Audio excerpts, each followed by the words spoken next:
Cristiano Ronaldo ayaa muujinaya inuu xidigaha marayo kadib guuleysiga tartanka UEFA Nations League wuxuuna xil ciyaareedkii 2019 ku dhameystay asigoo 3 koob oo heer kooxood iyo heer qaranba iskugu jira ay ku guuleystay. waa Ronaldo xil ciyaareedkiisii ugu horeeyay kooxda Benfica wuxuu kula guuleystay koobka horyaalka Talyaaniga Serie A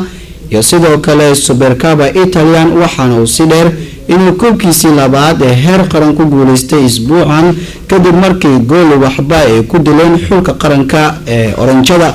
ama Netherlands.